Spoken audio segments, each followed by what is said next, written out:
This is the enemy. It's barium sulfate, and with its non-glossy white light scattering surface, it's literally the whitest white out there. It's being used to classify projection screens. This is gain 1. So you might want to ask why we're not just projecting on something like this, and why I'm promoting black screens. Well, as usual, it's not that easy. But this is what brings us to the north of Germany. To prove that white isn't the best color to project on because it blows out as soon as any light hits it, we're going to Nordhausen in the Harz Mountains to try some really dark projection paint with some particles in it. Let's have a look. We are looking at the projection paint by German brand Haussmann, and it builds this metal-like surface, which, well, leads to some hotspotness. And frankly, this is the reason why this has to be treated with some care. So we're dealing with a pretty glossy paint on this wall. Let me show you. And the problem with these glossy reflection-based projection paints is they reflect, as you can see. So while the projector is sitting up here, it reflects the light directly to the audience, which makes it really bright from underneath. But then again, if you're sitting up here in the balconies, well, you're pretty much doomed. There's not much left of the projection. But it still looks a lot better than projections on plain black. So come and see the show. I won't show you more of this because the show hasn't been out yet. So enough of the peeking. Let's go on. So it's been snowing all day for a few days and now it's really cold, and let me explain the expression the sword of Damocles to you.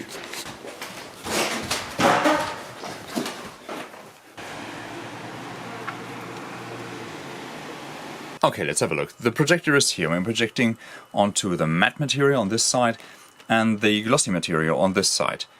As you can see, the glossy material seems to be a little more brilliant, but it really depends on the angle you're looking at it.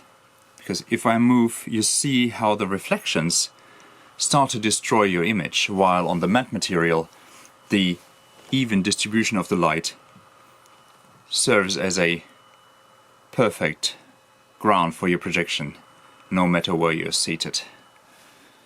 You can see on every seat in the audience you will see a different reflection on the glossy material. Also, the wrinkles are horrible, while this wrinkly stuff still looks even. Let's briefly talk about reflection and diffuse reflection.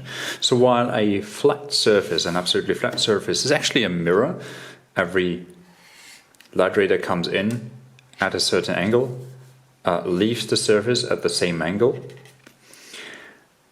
A very rough surface like this will have diffuse reflection or light scattering.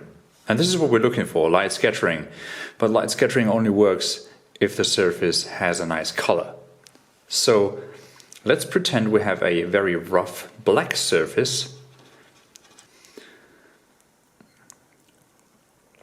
And the light that comes in gets scattered, but at a very small amount.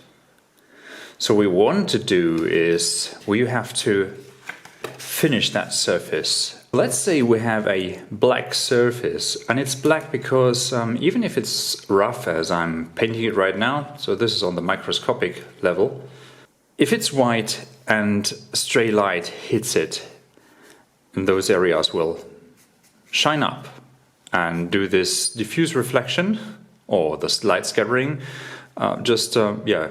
everywhere. We don't want that, so we paint in black and this doesn't happen. So stray light comes in and has barely any effect on the overall light that I see from my projection that comes from here. So now I have to enhance it because the light that comes from the projector also, well, doesn't really do much. So I will bring in little particles that are spread over the surface like this. And we're talking really small here. So this here is like 15 microns. So it's really small. So a light ray that hits the surface like this will not cause much of a light, well, distribution to the eye, but a light ray that hits one of the particles will get reflected back to the audience, because that is reflective material. Unfortunately, the stray light that hits the surface like this and it hits one of those particles also gets reflected, and we don't want that. So the workaround is to introduce a transparent layer on top.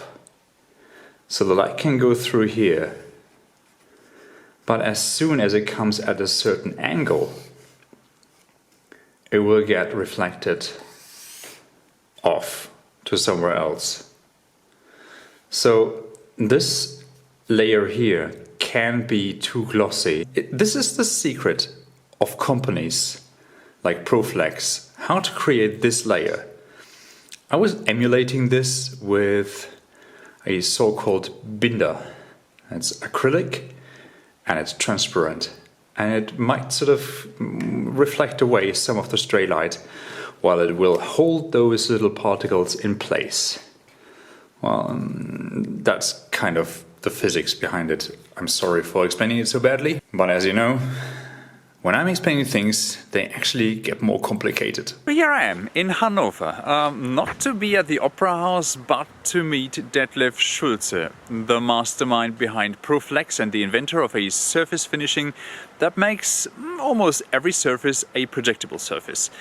To understand the concept behind pigmenting, it's important to understand that most pigments, like in paint for walls, is mostly round grains. So light that comes from any angle will be reflected in some amount onto your audience.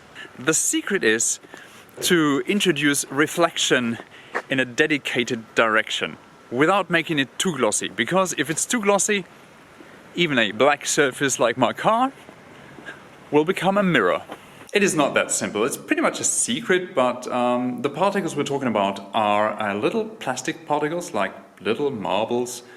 When I say little, I mean like 15 microns, around 15 microns. So if you have your pixels and you divide this by 15 microns, you will see how many of those little particles are in the finishing on top of the paint that you're projecting on.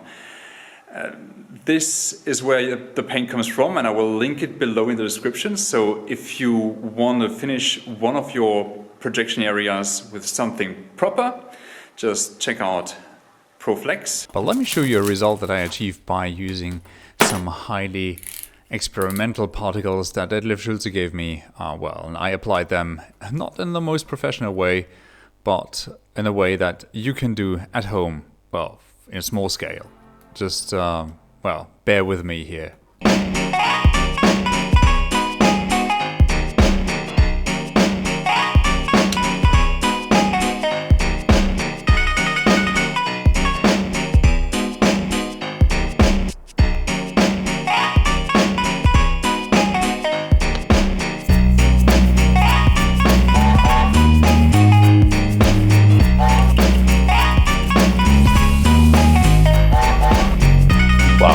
That was probably the worst paint job ever done. So don't do it at home like this. You can try, yeah, and it's good enough for some prototypes, but we're gonna post a tutorial on how to paint a surface properly soon. So this is silver bronze. It's a metal powder. Careful if you use it. If this comes in contact with water, it develops some hazardous gases that you don't want to be out there to breathe in or to just light them. This, you can see those little speckles, are glass particles. Careful with them. They work like sandpaper, so you might ruin everything that you work with. And this is probably the worst paint job ever.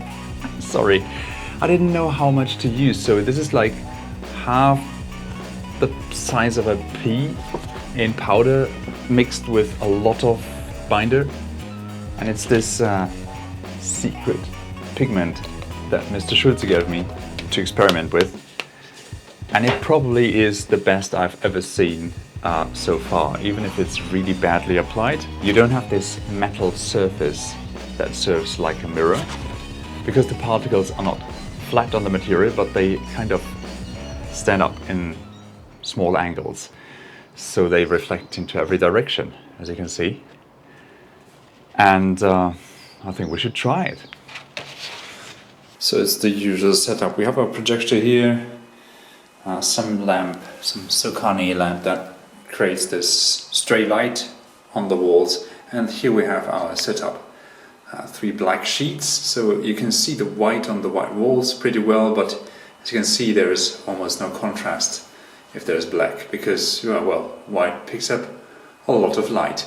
So we have on this side, this is pure black, just black paper.